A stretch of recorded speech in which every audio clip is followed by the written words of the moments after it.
आइए अपने इस 1 घंटे को सार्थक करते हैं। सार्थक करने के लिए पहले मन को, तन को शांत करते हैं। मनोबुद्धि अहंकार चित्तानि नाहम्।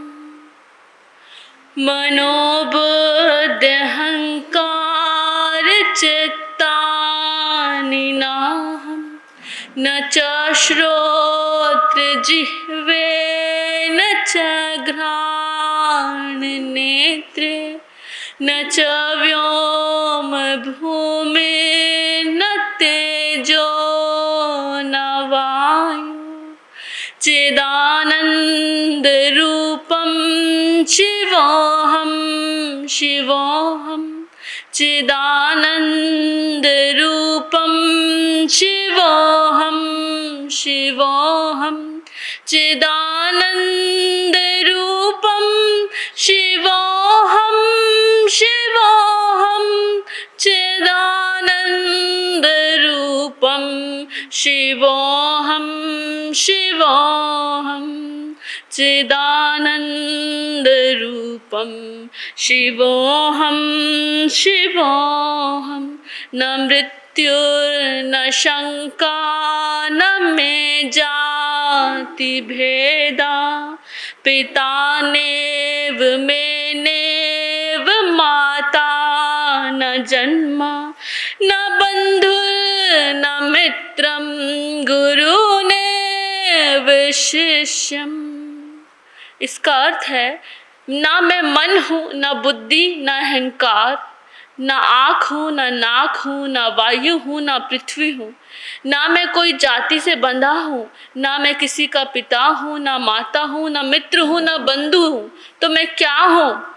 मैं चित्त रूप आत्मा हूँ।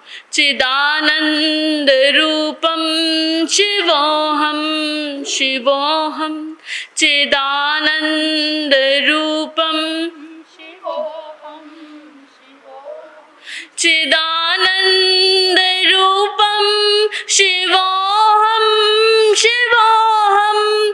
चिदानंद रूपम शिवोऽहं शिवोऽहं।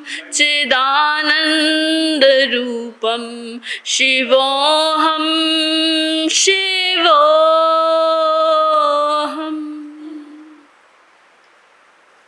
हमारा विषय चल रहा है राजा जनक और अष्टावक्र के बीच के संवाद का। कल राजा जनक ने अष्टावक्र जी से पूछा, क्या पूछा? कुछ याद है? सपना हो गया। आगे क्या पूछा? कथम ज्ञानम वाप्नोति कथम मुक्ति भविष्यसि। ज्ञान कैसे हो, मुक्ति कैसे हो, वैराग्य कैसे हो, कृपा करके मुझे बताइए। प्रभु 12 साल के बालक को वो प्रभु कहकर क्या कर रहे हैं? संबोधित कर रहे हैं। इसका मतलब क्या कि अब उनके भीतर जब उन्होंने प्रश्न किया तब वो किस उपाधि से नहीं है? राजा वो नहीं है। अब सामने कौन है? गुरु। और वो क्या है? शिष्य। पहला उवाच अष्टावक्र जी क्या कहते हैं? अगर तुम मुक्ति की इच्छा रखते हो, मुक्ति मिच्छासि चेतात विषयान विश्वत्यज्य। मुक्ति मिच्छासि चेतात विषयान विश्वत्यज्य। क्षमा आर्जव दया तो सत्यम पीयूष वद भज। अगर तुम मुक्ति की इच्छा रखते हो तात, तो क्या करो? विषयों को विष के समान त्याग दो। अगर हमें पता हो कि इस प्याले में जहर है तो हम वो जहर का प्याला कभी पीते नहीं हैं। विषयों को विष के समान त्याग दो और क्या करो? क्षमा आर्ज दया तोष सत्यम। क्षमा, सरलता, दया, संतोष और सत्य को पीयूष वद भज। पीयूष मतलब अमृत, अमृत के समान ग्रहण करो। अब हम सामान्य तौर से सामान्य बातें करते हैं। बहुत सुन लिया आपने, आत्मा आत्मा आत्मा, विषय, काम क्रोध को छोड़ दो, गुस्सा मत करो, कर्मों का बंधन होगा, पुण्य करो, पाप के काम को छोड़ दो। पर सुन सुन के, सुनाने वाला सुना देता है, सुनने वाला सुन लेता है, पर कहीं भी हमारे भीतर रूपांतरण नहीं होता। हम बदलते नहीं है, कोई भी चेंज हमारे अंदर आता नहीं है। क्यों नहीं आता? जो उन्होंने बोला, विषय को विष के समान छोड़ दो। विषय क्या है और हम क्यों छोड़े? अगर मैं आपसे कहूं कि अपने रिश्तेदारों से प्रेम मत करो, मोह मत करो, ये जो पैसा है इसको छोड़ दो, ये जो सोना है चांदी है इसको त्याग दो, तो आप कहोगे क्यों? आपका पूरा जीवन तो उसी ढर्रे पे चला है ना। वो बोलो महाराज साहब ये आप करो, आप छोड़ो, आप छोड़ के बैठे हो, आप करो, हम क्यों छोड़ दें? मैंने पूरा जीवन व्यापार लगा के पैसे कमा के इतना सुंदर घर बनाया, घर बना के आज मेरे पास सोना है, चांदी है, गाड़ी है, बंगला है, मैं उन्हें छोड़ क्यों दूं? क्यों क्यों छोड़ दूं? मेरे लिए तो सुख के साधन वही है। यही हमारी कंडीशनिंग की बात हो जाती है, क्योंकि हमें आज तक भौतिक चीजों के अलावा, वस्तुओं के अलावा किसी दूसरे अन्य सुख के बारे में पता ही नहीं है। मुझे घर है मेरे पास, घर के सुख के अलावा क्या सुख होता है उसके बारे में मुझे पता ही नहीं है, और मैं जानना भी नहीं चाहता। मूर्खता मेरी ये है, मैं कुछ जानना भी नहीं चाहता, लेना भी नहीं चाहता। जब तक हमारे ऊपर दुख का डंडा नहीं पड़ता, जब तक हमारे जीवन में कोई ऐसी घटना नहीं घटती, किसी प्रिय व्यक्ति की मृत्यु नहीं होती, नियति कोई रोग नहीं देती, शरीर बीमार नहीं होता, घर घर होकर भी कलेश रहता है घर में, तब तक हम धर्म, परमात्मा, गुरु किसी के बारे में सोचते तक हम नहीं सोचते। क्यों सोचेंगे जब तक हमें मजा किस में आ रहा है? हमें सुखों में मजा आ रहा है तो हम आत्मा आत्मा आत्मा कितना ही कर ले, हमें उसमें मजा ही नहीं है तो हम उसमें जाएंगे कैसे? इसलिए अष्टावक्र ने पहले कहा, गहरी बात करने से पहले, आत्मा में प्रवेश करने से पहले उन्होंने पहले झाड़ू लगाई, पोछा लगाया। कौन सा झाड़ू पोछा? कि तू पहले विषयों को छोड़, और विषयों को छोड़ दिया। किसी एक चीज को छोड़ोगे तो ये इंसान की नेचर है, वो एक को छोड़ेगा तो दूसरे को जरूर पकड़ेगा। एक को छोड़ा तो पकड़ने किसको बोला? क्षमा, दया, सरलता, संतोष, सत्य। कह रहे अगर महाराज जी हमने ये पकड़ ले तो हम जी नहीं पाएंगे। क्यों नहीं जी पाएंगे? हमारा एक्सक्यूज क्या है? दूसरे हमें जीने नहीं देंगे। अगर हम सीधे बन गए, सरल बन गए, तो दुनिया हमें बेच खाएगी, दुनिया हमें जीने नहीं देगी। तो उसके लिए हमें चालाक होना पड़ता है, उसके लिए हमें झूठ बोलना पड़ता है, उसके लिए हमें कपट करना पड़ता है। देखो मन कितना चालाक है। सारी बात हम किस पे डाल देते हैं? दूसरों पे। जब हम शीशे के सामने खड़े होकर देखते हैं तभी अपने आप को देख पाते हैं, वरना तो हमारा पूरा 24 घंटे में हर एक दूसरा पल किस पे है? दूसरे पे। मन में क्या चलता है? वो क्या कर रहा है, मैं क्या कर रहा हूँ, वो कैसे है, ये कैसे है, कैसे होगा। हमारी पूरी लाइफ किस ढर्रे पे चल रही है? व्हाट इज हमारा way of thinking, way of observing, way of reading, way of doing any work. हम हर चीज, हमारे मन ने एक प्रक्रिया को पकड़ लिया है कि ये काम ऐसा ही होगा। सरलता लेते हैं हम सबसे पहले। अष्टावक्र का सरलता, आर्जवता लेते हैं। सरलता, सरल कैसे होंगे? हमारा मन शांत होगा तभी तो हम सरल होंगे।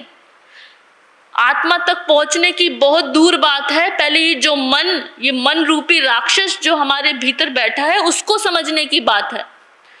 अभी आप वाणी से बोल नहीं रहे, सुन रहे हो, तब भी आपके भीतर कोई बोल रहा है ना। अभी बैठे बैठे भी कोई चीज आपके भीतर बोल रही है, और बोलते बोलते सुन कौन रहा है? अंदर भी कान लगे हुए हैं क्या? अंदर भी कुछ बोला जा रहा है, अंदर भी आवाज है, और अंदर ही कुछ सुना जा रहा है। कौन है वो है आपका मन। और वो मन कंडीशन हो रहा है। कंडीशन मतलब बंध गया है। हमें बचपन से जो सिखा दिया गया है उस पे बंधा हुआ है कि वे ऑफ थिंकिंग क्या होगा। आपके माता पिता ने बताया कि ऐसे सोचो, ऐसे विचार करो, ऐसे देखो, तो हम उसी पे, अगर हमारे हाथ में चाबुक हो, डंडा हो, तो हम कुत्ते को भी ट्रेन कर सकते हैं। करते हैं ना, कि बड़े से बड़े, यहाँ तक कि शेर को भी हम क्या कर देते हैं? ट्रेन कर देते हैं। तो हम भी तो वैसे ही हैं, हम भी वैसे ही चल रहे हैं। हमने चीज़ों को पकड़ लिया। कैसी चीज़ों को? कि मैं अब सास हूँ, बहू को ऐसा होना चाहिए। यहाँ आपकी सरलता जीरो। मैं बहू हूँ, सास को ऐसा होना चाहिए। मैं दुकान का मालिक हूँ, मेरे नीचे काम करने वाले नौकर को ऐसा होना चाहिए। मैं खाना बना रही हूँ, खाने की तारीफ, प्रशंसा होनी चाहिए। हर चीज को हमने क्या कर लिया है? पकड़ लिया है। जब तक हम माइंड को, दिमाग को, मन को सुलझाएंगे नहीं, तब तक हमारे भीतर सरलता आने वाली नहीं है। कौन परेशान करता है दिमाग को सबसे ज्यादा? हम सबको पता है हम कपटी हैं। हम सब, यहाँ आप बैठे हो, यहाँ मैं बैठी हूँ, हम सब भीतर में कपट करते हैं। हमारे मन में कपट चलता है, और कपट सरलता का सबसे बड़ा दुश्मन है। और उसकी पत्नी कौन है कपट की? तुलना, कंपैरिजन। अगर इंसान की आदत है वो लड़ेगा, इस मन की आदत है वो लड़ेगा। आज किस में लड़ता है? पहले सबसे इजी क्या है? पाकिस्तान ऐसा, वो देश ऐसा, ये देश बड़ा मजा आता है हमें, ये बातें सोच सोच के। लड़ाई में देखो कितना आनंद है। आप सब अपना अपना आनंद देखो। हमें आनंद किस में है? और हम बात फिर परमात्मा की करते हैं। परमात्मा मिलने वाले नहीं है। हमें आनंद है दूसरों में। दूसरे देश में क्या हो रहा है, छोड़ो। दूसरे राष्ट्र में क्या हो रहा है, छोड़ो। दूसरे शहर में क्या हो रहा है, छोड़ो। आपके पास में क्या हो रहा है, छोड़ो। आप इन सब में लड़ते लड़ते जब थक जाते हो, फिर कहाँ लड़ते हो? हमारे घर में क्या हो रहा है, दो भाइयों में क्या हो रहा है, दो जेठानी देवरानी में क्या हो रहा है, उसके बाद दो बहनों बहनों में क्या हो रहा है। और जब लड़ते लड़ते थक जाते हैं, फिर आते हैं अपने अंदर, और फिर आती है बेचैनी। और बेचैनी मन को परेशान करती है, जिससे हम डिप्रेशन में जाते हैं। और उस बेचैनी से निकलने के लिए हमारे पास सरल रास्ते नहीं है, परमात्मा के रास्ते नहीं है। हम वो अपनाते ही नहीं, उसमें हमें मजा ही नहीं है। हम अपनाते कौन से हैं? कपट का। इसका बुरा कैसे हो, मन में हमारी क्या योजनाएं चलती रहती हैं। मैं इससे अच्छा कैसे कमाऊं, यहाँ तक कि हमारे भीतर भी चलती है, मैं इस सामने वाले से कैसे अच्छा बोलूं, मैं इस दूसरे साधु से मैं कैसे बेहतर हूं। आप में भी चलती रहती हैं चीजें। तो ये सब किसके रूप है? कपट के, क्योंकि आप सरल नहीं हो। सरल का मतलब क्या है? सच्चा होना। एक थॉट मैंने पढ़ा था कि मैं बड़ा बेवकूफ था कि मैं इस दुनिया में अपना एक चेहरा लेकर जिया। क्या? मैं बड़ा बेवकूफ था कि मैं इस दुनिया में एक ही चेहरे के साथ जिया। बड़े लोगों को बड़ा अच्छा लगता है, वाह क्या बात कही है, क्या बात है, सही बात है, एक चेहरे से कौन जीता है? नहीं, एक चेहरे से जीने के कारण ही आपका कुछ उद्धार हो सकता है। आप जैसे भीतर हो वैसे बाहर रहोगे, वही उद्धार कर सकता है, बाकी उद्धार होने वाला नहीं है। और दूसरा क्या करते हैं हम? उसकी पत्नी कौन है कपट की? तुलना। कितनी तुलना करते हैं, कितनी तुलना करते हैं। अगर आपको कोई मेहमान अपने घर बुलाए, आपका भी नया घर बनाया है, उसका भी नया घर बनाया है, क्या कहाँ दिमाग रहता है? इसने तो ये वाला मटेरियल लगाया है, इसने ये लगाया है, इसने इसका ये काम है, चलो अगली बार मैं वो करूँगा। बिना बात का प्रयास। आपका एक कमरा तैयार है, आपने अपनी इच्छा से बनाया, आप दूसरे घर गए, आपने वैसा कमरा देखा, आपके मन में तुलना आई और तुलना आके आपने क्या किया, फिर आके अपने घर में तोड़फोड़ शुरू कर दी कि मैं भी वैसा बनाऊंगा। बिना बात का पैसा लगा, बिना बात की चीजें लगी। ये सब क्या लाती है जिंदगी में? तुलना क्या लाता है? कपट लाता है।